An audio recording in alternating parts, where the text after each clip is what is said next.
राजधानी लखनऊ से जहां प्रदेश की करोड़ों माताओं और बहनों को एक बड़ा तोहफा यहां पर मिलने जा रहा है, जहां पर सीएम योगी आदित्यनाथ की ओर से बड़ा ऐलान हुआ है और योगी सरकार की तरफ से दिवाली गिफ्ट मिलने जा रहा है। लोक भवन में उज्ज्वला योजना के तहत कार्यक्रम आयोजित हुआ है और यूपी में 1.86 करोड़ माताओं बहनों को सीधे तौर पर उपहार मिलता हुआ यहां पर नजर आएगा। 2 मुफ्त एलपीजी रिफिल सिलेंडर उन्हें दिए जाएंगे। योजना के लिए 1500 करोड़ की धनराशि को भी आवंटित यहां पर कर दिया गया है। तो दिवाली से पहले महिलाओं और बहनों के लिए बड़ा तोहफा योगी सरकार का, जहां दिवाली गिफ्ट महिलाओं और बहनों के लिए योगी सरकार की ओर से और दीपावली का यह तोहफा।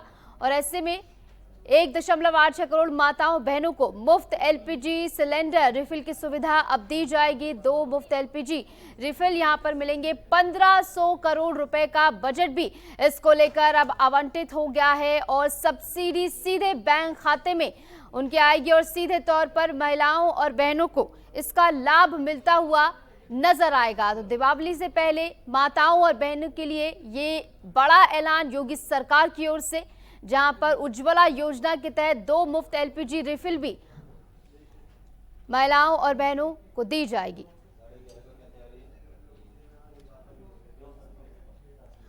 और इसको लेकर एक बजट भी आवंटित कर दिया गया है, जहां पर सीधे तौर पर सब्सिडी जो है उनके बैंक अकाउंट में आएगी और उज्ज्वला योजना के तहत 1.86 करोड़ लाभार्थियों को 2 मुफ्त एलपीजी रिफिल की सुविधा भी यहां पर दी जाएगी। यानी सीधे तौर पर बड़ा ऐलान योगी सरकार की ओर से दिवाली से पहले।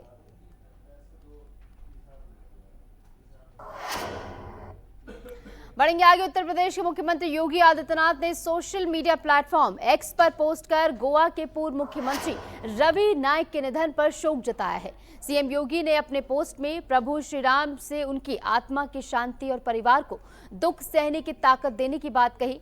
बता दें कि 79 साल के रवि किशन नायक 2 बार गोवा के मुख्यमंत्री रहे। उनका मंगलवार को दिल का दौरा पड़ने से निधन हो गया, जिसके बाद गोवा में 3 दिन का राजकीय शोक भी घोषित किया गया है।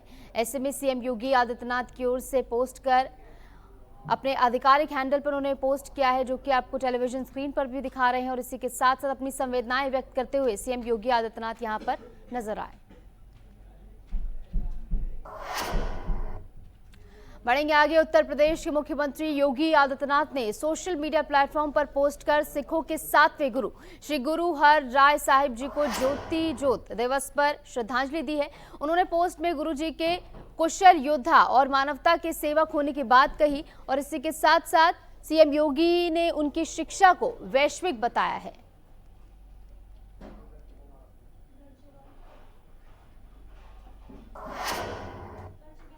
तो वहीं आज पूरा देश भारत के पूर्व राष्ट्रपति और missile man doctor APJ Abdul Kalam की 94वीं जयंती मना रहा है। योगी आदित्यनाथ ने भी सोशल मीडिया प्लेटफॉर्म एक्स पर पोस्ट कर उन्हें श्रद्धांजलि दी और उनकी परमाणु शक्ति और मिसाइल प्रोग्राम में योगदान को याद किया। साथ ही पोस्ट में उन्होंने लिखा कि राष्ट्र की उन्नति हेतु उनका समर्पण हमें सदैव प्रेरित करता रहेगा।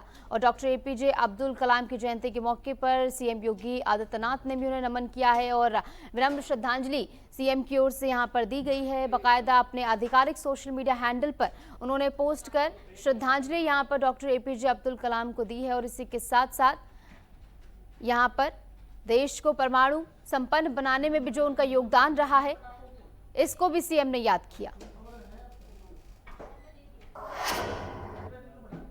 बढ़ेंगे आगे। जगत गुरु रामभद्राचार्य महाराज का बयान सामने आया है। रामलला के दर्शन करके बहुत ही अच्छा लगा है, ये बड़ा बयान। जहां पर मेरी जो भूमिका अयोध्या में है वही मथुरा में भी रहेगी, उनकी ओर से कहा गया है। मैं नृत्य गोपाल दास से हमारी पुरानी मित्रता रही है, ये कहा गया है जगत गुरु रामभद्राचार्य की ओर से बयान, जहां पर रामलला के दर्शन करने के बाद उन्होंने अपना अनुभव साझा किया है। उन्होंने कहा कि उन्हें बहुत ही अच्छा लग रहा है, रामलला के दर्शन उन्होंने किए हैं। और इसी के साथ साथ मथुरा में जो उनकी भूमिका है वही अयोध्या में भी उनकी रहेगी, ये बात उनकी ओर से कही गई है। और ऐसे में दर्शन करने के बाद किस प्रकार वो बेहद प्रसन्न नजर आए, क्या कुछ उनकी ओर से कहा गया है, वो भी सुनवाएंगे। को देखकर मुझे लग रहा था असमन हो तो उठा ले कोरवा। देखे अब वो बहुत कम पहचानते हैं। चर्चा मेरी जो है जो भूमिका मेरी अयोध्या के लिए थी वही मथुरा में रहेगी। उनकी हमारी पुरानी मित्रता है, तो मित्रों की बात तो एक आनंद की होती है। अब अभी वो बहुत कम पहचान पाते हैं, पर मुझे पहचान लिया उन्होंने। और इस बीच आपको उत्तराखंड के रुद्रप्रयाग ले चलेंगे, जहां पर सीएम पुष्कर सिंह धामी क्या कुछ कह रहे हैं, सुनवाते हैं।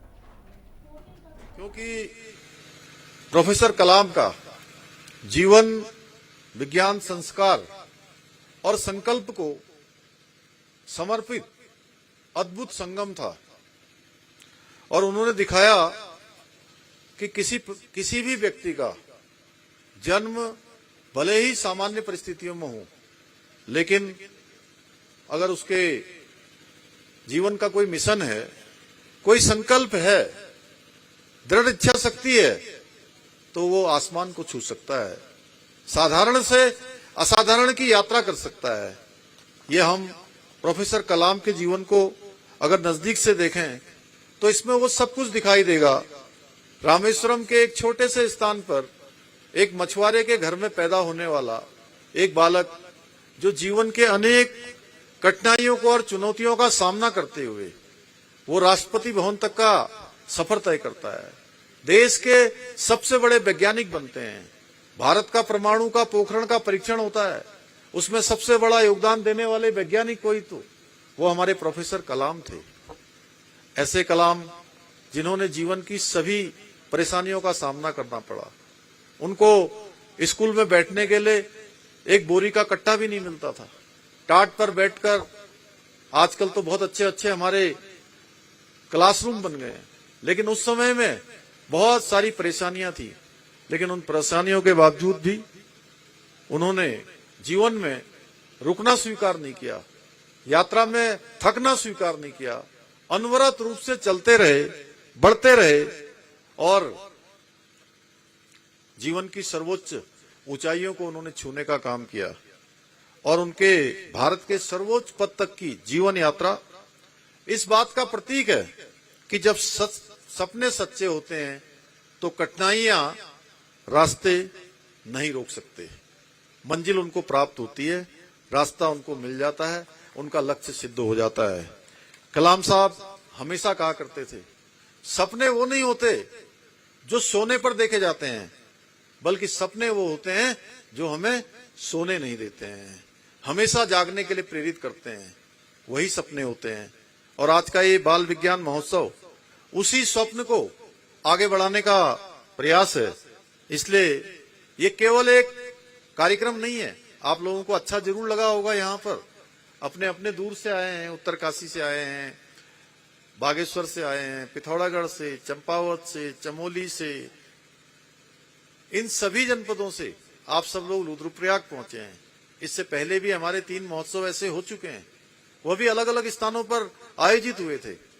आपके लिए और आपसे पहले जिन्होंने इस विज्ञान महोत्सव में प्रतिभाग किया होगा, सच में उनके लिए जीवन का एक ये नया अनुभव भी होगा। लेकिन उसके बावजूद भी मैं कहना चाहता हूं कि ये बाल विज्ञान महोत्सव आपके सपनों को आगे बढ़ाने का प्रयास है। और जो प्रोफेसर कलाम की सोच है, जो वो हमको एक सोच देकर गए, इसलिए केवल एक कार्यक्रम नहीं बल्कि हमारे सीमांत क्षेत्र के जो बच्चे हैं उनकी प्रतिभा, जिज्ञासा और नवाचार से उनको परिचित कराने का एक उत्सव है। जो एक उत्सव हमारा दीपावली आने वाला है, अभी कुछ ही दिनों के बाद 4-5 दिनों के अंदर दीपावली का हमारा महाउत्सव होने वाला है। उससे पहले भी ये हमारे इस सीमांत क्षेत्र के जो भविष्य के हमारे कर्णधार है उनके लिए एक बड़ा उत्सव यूकोस्ट के द्वारा यहाँ पर आयोजित किया गया है। मैं यूकोस्ट की टीम का भी बहुत आभार व्यक्त करना चाहता हूँ। भाइयों बहनों, हमारे सीमांत क्षेत्र उत्तराखंड के प्रवेश द्वार होने के साथ साथ देवभूमि की आत्मा के प्रहरी भी हैं। आप सबको पता होगा, अभी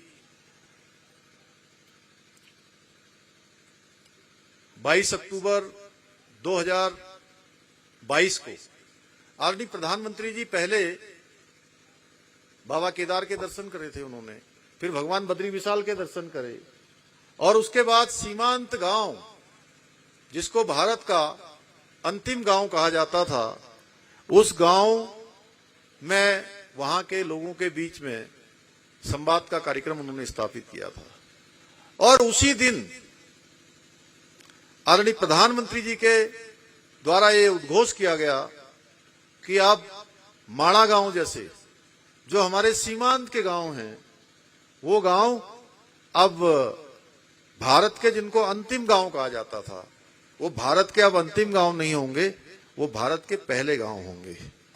और पहले गांव के रूप में उनके सभी प्रकार के विकास से संबंधित, योजनाओं से संबंधित, नीतियों से संबंधित सभी प्रकार की चीजों को आगे बढ़ाया जाएगा। ये वे भूमिखंड हैं जहां से हिमालय की श्वेत चोटियां आकाश से संवाद करती है। क्या आप कहते हैं महान हिमालय? देखिए, आप लोगों को महान हिमालय दिख रहा है यहां से। हम उस तलहटी पर हैं, उनका आशीर्वाद हमारे ऊपर है, जहां बर्फीली हवाएं जीवन की कठोरता और शीतलता का संदेश देती हैं। हमारे ये क्षेत्र न केवल भौगोलिक दृष्टि से अत्यंत महत्वपूर्ण है, बल्कि सांस्कृतिक, आध्यात्मिक और रणनीतिक दृष्टि से भी अति महत्वपूर्ण क्षेत्र हैं। यहीं से गंगा और यमुना जैसी पवित्र नदियां अपना जीवन प्रभाव प्रारंभ करती हैं और यहीं के हमारे वीर जवान सीमाओं की रक्षा में अपने साहस, समर्पण और पराक्रम से देश की आन बान और शान को अक्षुण्ण रखने का काम करते हैं। देश की सीमाओं के प्रहरी बनकर सर्दी, गर्मी, बरसात, धूप किसी की परवाह न करते हुए भारत माता को सुरक्षित रखते हैं और हम सबको चैन की नींद सोने के लिए निश्चित रूप से वो अपनी नींद खराब करते हैं या अपनी नींद को समर्पित करते हैं। यहाँ की मिट्टी में देशभक्ति की सुगंध है। यहाँ के प्रत्येक पत्थर में हिमालय की दृढ़ता, मां भारती के प्रति एक अटूट निष्ठा बसती है। भाइयों बहनों, आदरणीय प्रधानमंत्री श्री नरेंद्र मोदी जी का स्पष्ट दृष्टिकोण है कि आने वाले नए भारत में गति और दिशा विज्ञान एवं तकनीकी के नवाचारों पर ही निर्भर करेगी। आज आदरणीय प्रधानमंत्री जी के दूरदर्शी नेतृत्व के कारण ही भारत ने विज्ञान प्रौद्योगिकी के क्षेत्र में वो ऊंचाइयां छुई हैं जिसकी कल्पना कभी केवल विकसित देश किया करते थे, वही कर सकते थे। आदरणीय प्रधानमंत्री जी के नेतृत्व में भारत आज नवाचार के क्षेत्र में, अनुसंधान और आत्मनिर्भरता के क्षेत्र में नित्य नए नए कीर्तिमान स्थापित कर रहा है। आज भारत कोरोना वैक्सीन के विकास से लेकर ब्रह्मांड के रहस्यों की खोज तक प्रत्येक चुनौती का सामना स्वदेशी सोच और आत्मनिर्भर भारत के मंत्र के साथ कर रहा है। चंद्रयान 3 की ऐतिहासिक सफलता ने भारत को चंद्रमा के दक्षिणी ध्रुव पर उतरने वाला पहला देश भारत बन गया। आदित्य L1 मिशन के माध्यम से हमने सूर्य के रहस्यों को उजागर करने की दिशा में एक बड़ा कदम उठाया। हाल ही में गगनयान मिशन के तहत भारत ने अंतरिक्ष में मानव भेजकर अपनी वैज्ञानिक यात्रा में एक और स्वर्णिम अध्याय रचा है। ये उपलब्धियां न केवल हमारे वैज्ञानिक सामर्थ्य का प्रमाण है, बल्कि ये उस भारत के आत्मविश्वास का प्रतीक है जो अब आसमान से आगे की भी सोचता है। इसलिए मैं अपने प्यारे बच्चों से आज यह भी कहना चाहता हूं कि आप सब लोग इस प्रकार के कार्यक्रमों में भाग लेकर अपने अंदर उमंग पैदा करिए, उत्साह पैदा करिए, अपने अंदर ऊर्जा पैदा करिए और खूब परिश्रम करिए। परिश्रम से आगे जाकर परिश्रम की पराकाष्ठा करिए। हमारे प्रधानमंत्री जी कहते हैं परिश्रम की पराकाष्ठा करिए और खूब आगे बढ़िए और आसमान को छुइए।